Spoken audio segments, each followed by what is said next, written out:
नमस्कार, आप देख रहे हैं न्यूज एट 10। मैं हूं आपके साथ भावना नैयर। देश और दुनिया की बड़ी और अहम खबरों को लेकर हम हाजिर हैं। शुरुआत कर लेते हैं न्यूज एट 10 के इस वक्त की बड़ी हेडलाइंस के साथ। केंद्र और कॉकरोच जनता पार्टी के बीच आज नई दिल्ली में होगी तीसरे दौर की वार्ता। पेपर लीक रोकथाम से जुड़े विधेयक के मसौदे को केंद्रीय मंत्रिमंडल की मंजूरी। अगले हफ्ते संसद में पेश होगा बिल।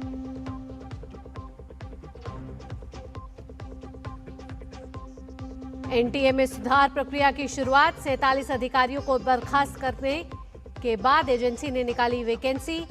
यूपीएससी के प्रतिभा सेतु पोर्टल के जरिए होगी युवा प्रोफेशनल्स की भर्ती।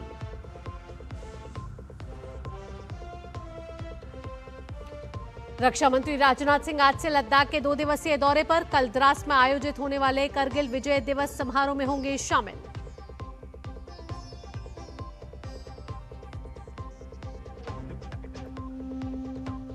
छह दिन से स्थगित श्री अमरनाथ यात्रा आज फिर से शुरू हुई। मौसम में आए सुधार के बाद जम्मू से बालटाल के रास्ते श्रद्धालुओं का जत्था पवित्र गुफा के लिए रवाना।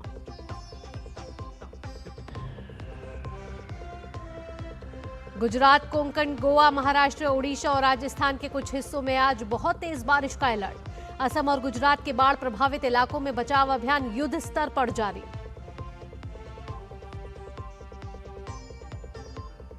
और भारत और जिम्बाब्वे के बीच दूसरा T20 आज सीरीज पर कब्जा जमाने के इरादे से उतरेगा भारत। वैभव सूर्यवंशी पर होंगी निगाहें।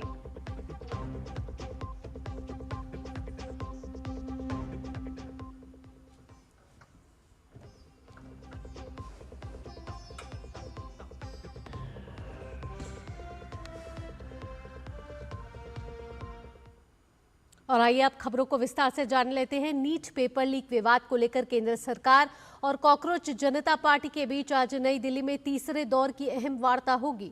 दोनों पक्षों के बीच यह बातचीत छात्रों की मांगों को लेकर जारी गतिरोध के बीच हो रही है। कल करीब 2 घंटे तक चली बातचीत के बाद सीजेपी ने दावा किया कि सरकार उनकी 2 प्रमुख मांगों पर सकारात्मक रुख दिखा रही है। वीपी हाउस में हुई बैठक में केंद्रीय मंत्री जेपी नड्डा और डॉक्टर जितेंद्र सिंह ने सीजेपी प्रतिनिधिमंडल से मुलाकात की, जिसमें छात्रों की मांगों पर विस्तार से चर्चा हुई। इस दौरान सीजेपी ने अपनी 3 प्रमुख मांगों के साथ परीक्षा सुधार से जुड़े 5 लिखित सुझाव भी सरकार को सौंपे। बैठक के बाद केंद्रीय मंत्री जेपी नड्डा ने सभी प्रस्तावों पर गंभीरता से विचार करने का आश्वासन दिया था। वहीं सीजेपी के राष्ट्रीय प्रवक्ता आशुतोष रांका ने उम्मीद जताई है कि आज तीसरे दौर की बैठक में सरकार उनकी मांगों पर स्पष्ट रुख सामने करेगी।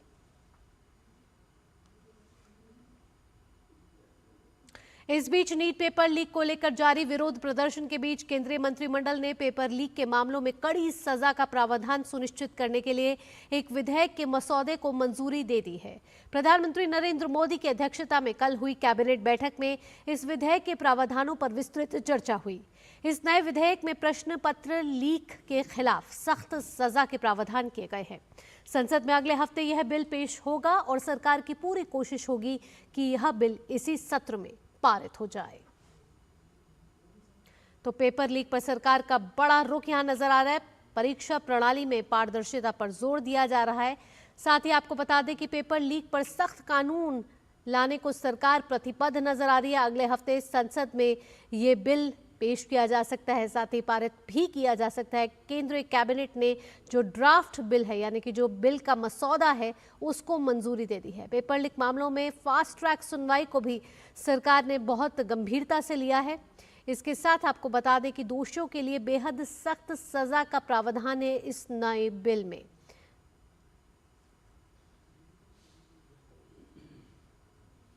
और नीट पेपर लीक मामले में नेशनल टेस्टिंग एजेंसी यानी कि एनटीए ने अपने 47 अधिकारियों को बर्खास्त कर दिया है। सूत्रों के मुताबिक बर्खास्त अधिकारियों में कुछ के खिलाफ आपराधिक मामले भी दर्ज किए जाएंगे।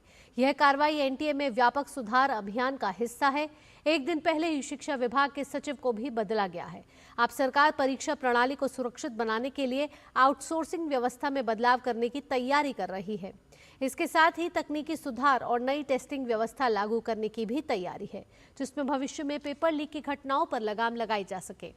सरकार का कहना है कि दोषियों के खिलाफ कानूनी कार्रवाई के साथ साथ जवाबदेही भी तय की जाएगी।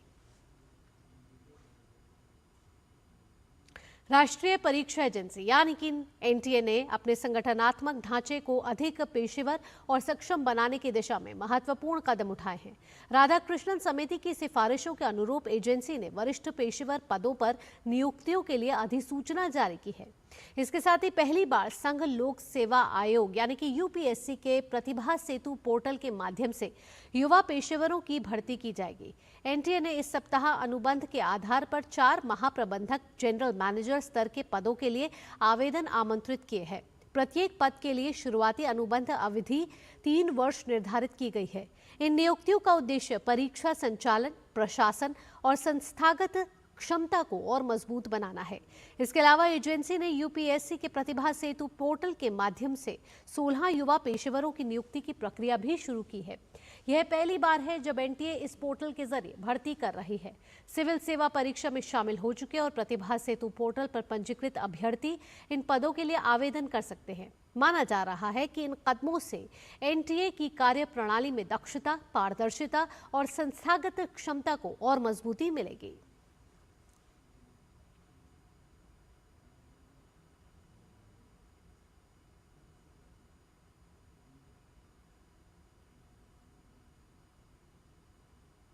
पेपर लीक के खिलाफ दिल्ली में जारी प्रदर्शन के कारण मेट्रो परिचालन पर भी असर पड़ा है। सुरक्षा कारणों से लगातार कई स्टेशन बंद किए जा रहे हैं। दिल्ली मेट्रो रेल कॉरपोरेशन यानी कि डीएमआरसी ने बताया है कि आज सुबह 7:30 बजे से 18 मेट्रो स्टेशन यात्री सेवाओं के लिए बंद कर दिए गए हैं। अगली सूचना तक ये स्टेशन बंद रहेंगे। जिन मेट्रो स्टेशनों के गेट बंद रहेंगे उनमें लोक कल्याण मार्ग, राजीव चौक, पटेल चौक, रामकृष्ण आश्रम मार्ग, Barakhamba road, supreme Court, Seva Tirth, Janpath, Mandi house, central secretariat, ITO, Delhi gate, Indraprastha, Khan market, Jorbagh, Shivaji stadium, Jhandewalan और नई दिल्ली शामिल है। ये सभी 18 मेट्रो स्टेशन जो कि यात्री सेवाओं के लिए बंद हैं, वो आपकी टीवी स्क्रीन पर इस समय दिखाई दे रहे हैं। तो घर से निकलने से पहले ये पूरी लिस्ट देख लें और अपने मार्गों को ध्यान से चुनें।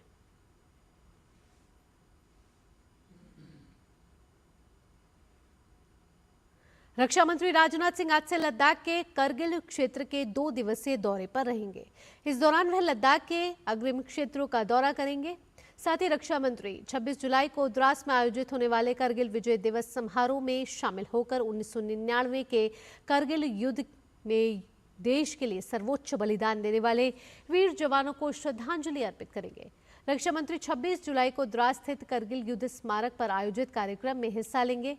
यहां वे शहीद सैनिकों को नमन करेंगे और उनके अदम्य साहस, वीरता और बलिदान को याद करेंगे।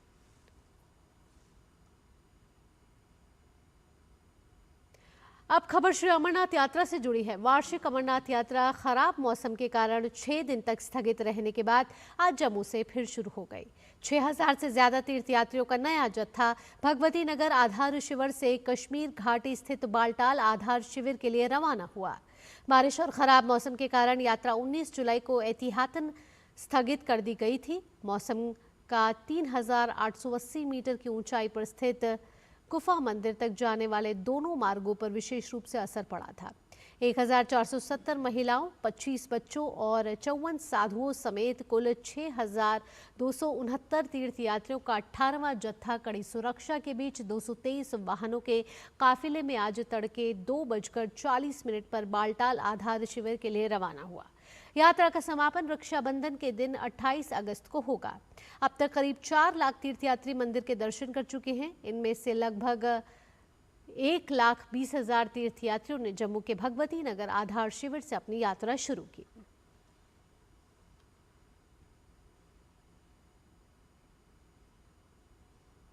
अब खबर मानसून से जुड़ी हुई। मौसम विभाग ने देश के कई हिस्सों में अगले 24 घंटे के दौरान भारी बारिश की संभावना जताई है। गुजरात, कोंकण और गोवा, मध्य महाराष्ट्र, उड़ीसा और राजस्थान के कुछ इलाकों में बहुत तेज बारिश हो सकती है।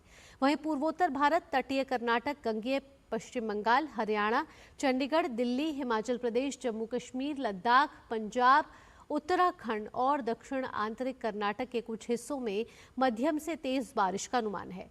मौसम विभाग के अनुसार अंडमान निकोबार द्वीप समूह, तमिलनाडु, पुडुचेरी, कराईकल, रायलसीमा और आंतरिक कर्नाटक के कुछ इलाकों में गरज चमक के साथ बौछारें पड़ सकती हैं। बिहार, झारखंड, मध्य प्रदेश, तेलंगाना, ओडिशा और राजस्थान में भी बारिश के साथ आंधी तूफान की संभावना बनी रहेगी।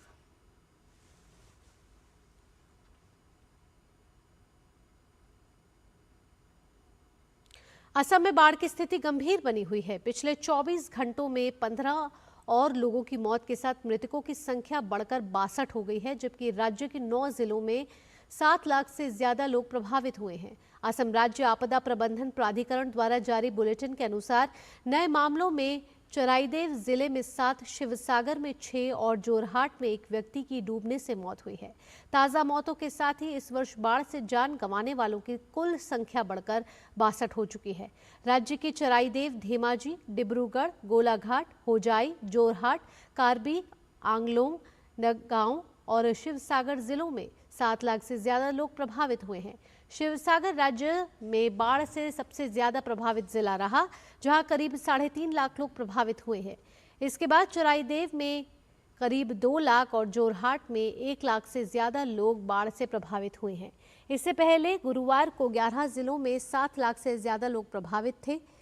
ASDMA ने बताया है कि प्रशासन 7 जिलों में 363 राहत शिविर और राहत सामग्री वितरण केंद्र चला रहा है, जहां 1,15,000 बेघर हुए लोगों को शरण दी गई है।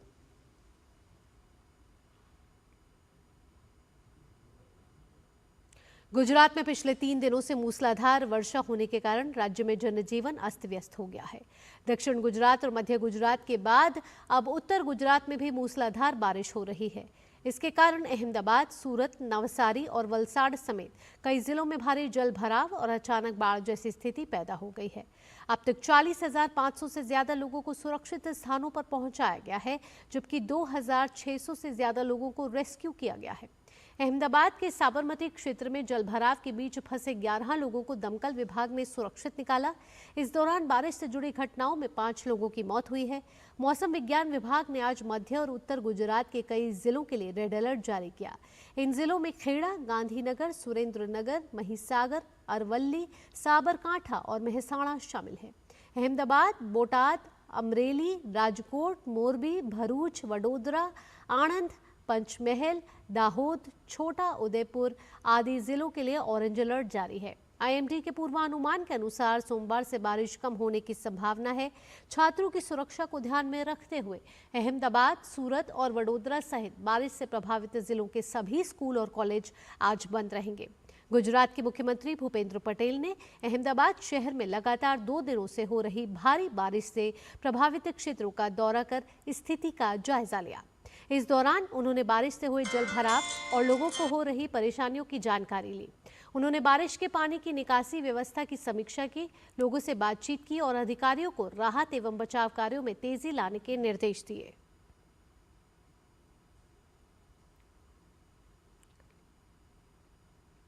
अहमदाबाद में 400 से ज्यादा लोगों को सुरक्षित स्थानों पर पहुंचाया गया और जल भराव के कारण फंसे करीब 40 लोगों को बचाया गया। सूरत में लगातार हो रही भारी बारिश से शहर के कई इलाकों में जल भराव हो गया। कई सड़कें पानी में डूब गईं, जिससे वाहनों की आवाजाही प्रभावित हुई और कई घरों में भी पानी घुस गया।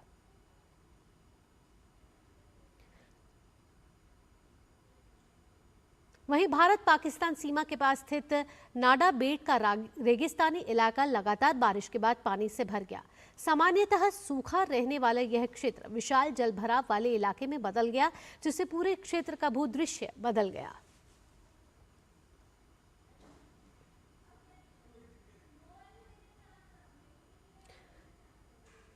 सुरेंद्रनगर जिले में मूसलाधार बारिश से जनजीवन बुरी तरह से प्रभावित हुआ है। लखतर तालुका के कई गांवों का संपर्क कट गया और प्रशासन राहत एवं बचाव कार्य में जुटा हुआ है। भारी बारिश और बाढ़ के चलते कई जगहों पर रेल ट्रैक पर पानी आने के कारण रेल यातायात एहतियात के तौर पर रोक दिया गया है। रेलवे पुल पर पानी का स्तर खतरे के निशान तक पहुंचने के बाद यह फैसला लिया गया। इस वजह से वंदे भारत एक्सप्रेस और शताब्दी एक्सप्रेस सहित कई ट्रेनों को रद्द करना पड़ा है, जबकि कुछ ट्रेनों का मार्ग बदल दिया गया है।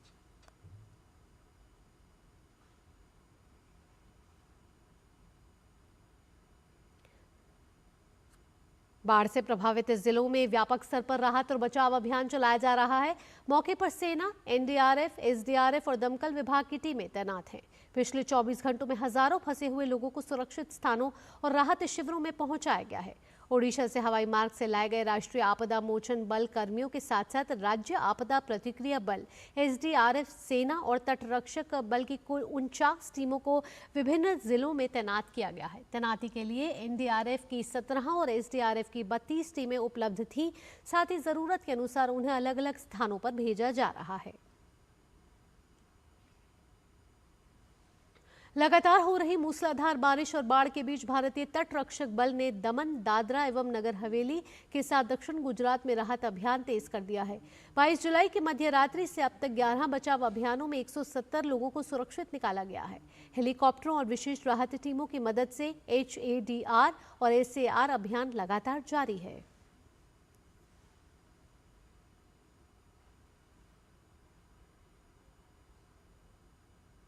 न्यूज़ 10 में वक्त हो गया एक छोटे से ब्रेक का। जल्द हाजिर होंगे।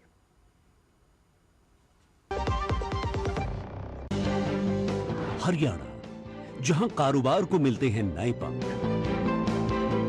माननीय प्रधानमंत्री श्री नरेंद्र मोदी जी के मार्गदर्शन में मुख्यमंत्री नायब सिंह सैनी के नेतृत्व में ईज ऑफ डूइंग बिजनेस की नई इबारत लिखी जा रही है। वर्ष 2014-2015 में राज्य का मर्चेंडाइज एक्सपोर्ट केवल 32,086 करोड़ रुपए था, जो वर्ष 2024-25 में बढ़कर 1,61,707 करोड़ रुपए के अभूतपूर्व स्तर तक पहुंच गया है। हरियाणा अब देश की निर्यात राजधानी बनने की ओर अग्रसर। इन्वेस्ट हरियाणा पोर्टल पर 250 से ज्यादा ऑनलाइन सेवाएं, डीबीटी के माध्यम से सीधे लाभार्थियों के खाते में अनुदान, डिजी लॉकर और ई फाइलिंग की सुविधा। मुख्यमंत्री जी के डिजिटल विजन ने बनाया कारोबार को और भी आसान।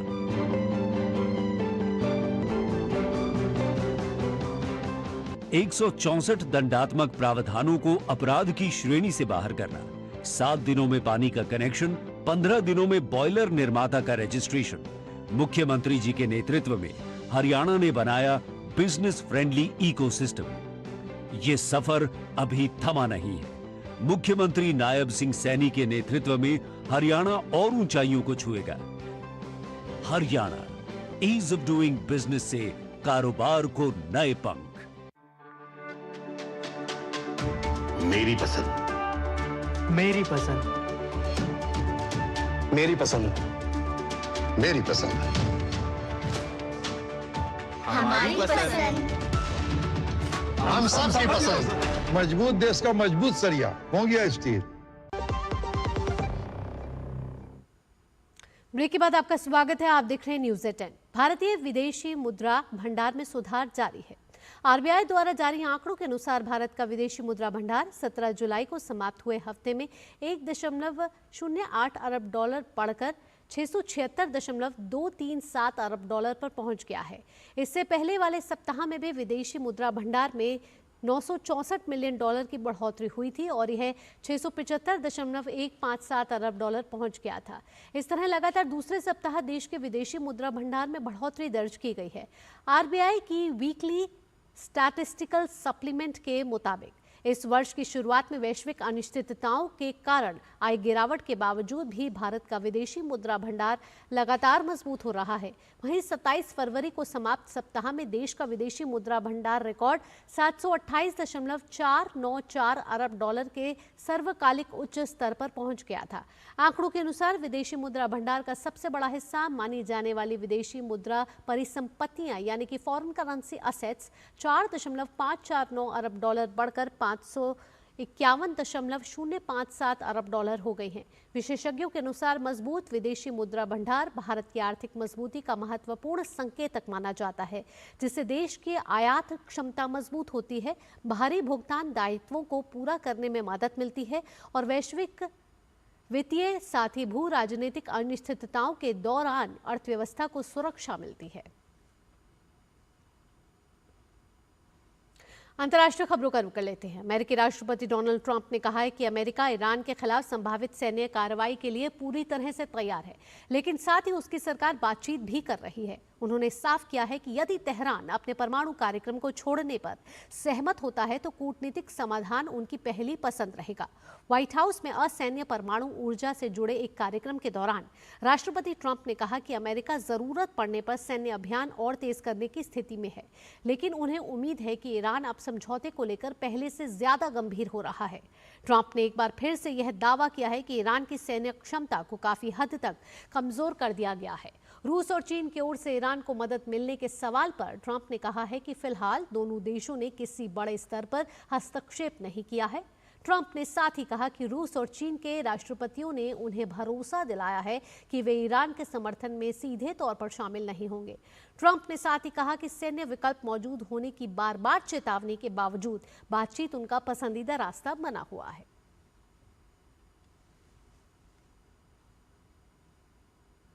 खेल की खबरों में कप्तान श्रेयस अय्यर की अगुवाई में भारतीय क्रिकेट टीम आज जिम्बाब्वे के खिलाफ दूसरे T20 में सीरीज जीतने के इरादे से मैदान पर उतरेगी। आयरलैंड और इंग्लैंड से हारने के बाद 3 बार की T20 विश्व कप विजेता भारत ने पहले T20 में जिम्बाब्वे को 7 विकेट से हराकर 1-0 की बढ़त हासिल कर ली है।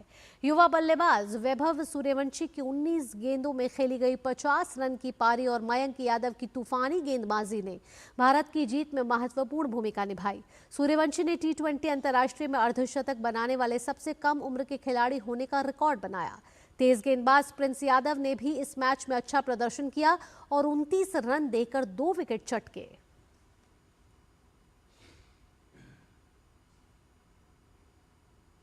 भारतीय एथलेटिक्स ने हाल के वर्षों में रिकॉर्ड प्रदर्शन और बेहतर सरकारी सहयोग के दम पर नई ऊंचाइयों को छुआ है। बेहतर वित्तीय सहायता, विश्व स्तरीय प्रशिक्षण और खिलाड़ियों के विकास कार्यक्रमों ने भारतीय ट्रैक एंड फील्ड को नई पहचान दी है। ग्लासगो राष्ट्रमंडल खेलों की शुरुआत के साथ अब देश को नई पीढ़ी के एथलीटों से बड़ी उम्मीदें हैं। ग्लासगो से हमारे संवाददाता नारायण सिंह की विशेष रिपोर्ट। भारतीय ट्रैक एंड फील्ड का ग्लासगो तक का सफर रिकॉर्डों से होकर गुजरा है। हर दौड़, हर छलांग, हर थ्रो ने भारतीय एथलेटिक्स की बढ़ती ताकत को साबित किया है। पिछले 1 वर्ष में भारतीय एथलेटिक्स ने नई ऊंचाइयों को छुआ है। राष्ट्रीय रिकॉर्ड टूटे हैं, नए सितारे उभरे हैं और खिलाड़ियों का आत्मविश्वास पहले से कहीं अधिक मजबूत हुआ है। इस अभियान की अगुवाई कर रहे हैं गुरिंदर वीर सिंह, जिन्होंने फेडरेशन कप में 100 मीटर दौड़ 10.09 सेकंड में पूरी कर भारत के सबसे तेज धावक बनने का गौरव हासिल किया। यह पहली बार था जब किसी भारतीय धावक ने 100 मीटर की दौड़ 10.10 सेकंड से कम समय में पूरी की। हर ट्रेनिंग सेशन में मेरे को अपने आप पे बिलीव हो रहा था। जो भी मैंने कंपटीशन किया, 60 मीटर किया, इंडियन ओपन सीरीज किया, हर कंपटीशन में मेरे को ट्रस्ट बढ़ रहा था भी मैं और कैपेबल हूँ करने के लिए। तो जब वो सारी सिचुएशन मेरे सामने आई, मैं उसको ओवरकम किया, मैं उसको जिया। जो भी अंडर 60 मीटर का नेशनल रिकॉर्ड था, हर ट्रेनिंग सेशन था, वो चीज़ का मेरे को कॉन्फिडेंस था। तो वो मैटर नहीं करता भी मैं सेमीज में रिकॉर्ड तोड़ा फिर टूट गया। मेरे को पता था मैं और कैपेबल हूँ। एक और ऐतिहासिक उपलब्धि विशाल टीके के नाम रही। 400 मीटर धावक ने 44.98 सेकंड का समय निकालकर राष्ट्रीय रिकॉर्ड बनाया और 400 मीटर दौड़ में 45 सेकंड की बाधा तोड़ने वाले पहले भारतीय बने। वहीं तेजस शीर्षे ने जून 2026 में लुधियाना में आयोजित इंडियन एथलेटिक्स सीरीज 9 में 13.27 सेकंड का समय निकालकर 110 मीटर बाधा दौड़ का राष्ट्रीय रिकॉर्ड अपने नाम किया। इस प्रदर्शन के साथ उन्होंने राष्ट्रमंडल खेलों के लिए क्वालिफिकेशन मानक भी हासिल किया और 2026 सत्र में एशिया के 6वें सबसे तेज हर्डलर बने। My personal thinking about this is, if you have the confidence and if you know that you're capable of doing that, you just have to do that, and that just build upon itself and it just stacks up, and the end product will be something you will absolutely fall in love with. Especially to redeem my silver medal performance from last year's Birmingham. Things have been looking really good after a brief pause which I had in 2024 after my knee surgery and comeback season in 2025. So things are looking pretty much good. I'm getting into my best shape ever, and I really expect to put out a very good show at Glasgow and turn the silver medal into the most precious metal and make my country proud at Glasgow. लंबी दूरी के धावक कुलवीर सिंह ने भी भारत की शानदार लय को कायम रखा। उन्होंने एशियाई चैंपियनशिप में 2 स्वर्ण पदक जीते और 5000 तथा 10,000 मीटर में राष्ट्रीय रिकॉर्ड पर अपनी पकड़ और मजबूत की। फील्ड स्पर्धाओं में भी भारतीय खिलाड़ियों ने शानदार प्रदर्शन किया। देव मीणा ने पोल वॉल्ट में एक और राष्ट्रीय रिकॉर्ड बनाया, जबकि तेजस्विन शंकर 8000 अंक का आंकड़ा पार करने वाले पहले भारतीय डेकाथलीट बने। इन उपलब्धियों ने ट्रैक के साथ साथ फील्ड स्पर्धाओं में भी भारत की बढ़ती ताकत को रेखांकित किया है। ये उपलब्धियां सिर्फ आंकड़े नहीं बल्कि वर्षों की मेहनत, बेहतरीन तैयारियां और मजबूत इरादों की कहानी है। अब जब 23वें राष्ट्रमंडल खेलों में भारतीय ट्रैक एंड फील्ड की अभियान की शुरुआत होगी तो पूरे देश को उम्मीद है कि भारतीय खिलाड़ी न सिर्फ पदक जीतेंगे बल्कि अपने शानदार प्रदर्शन से एक बार फिर इतिहास भी रचेंगे। कैमरा पर्सन सैलिन के साथ Narayan Singh, DD news, Glasgow. इसी के साथ न्यूज़ एट 10 में फिलहाल इतना ही। अगला कार्यक्रम आप देखने वाले हैं खबरों का सरपंच न्यूज़ पंच। मेरी सहयोगी संध्या शर्मा के साथ दीजिए अनुमति। नमस्कार।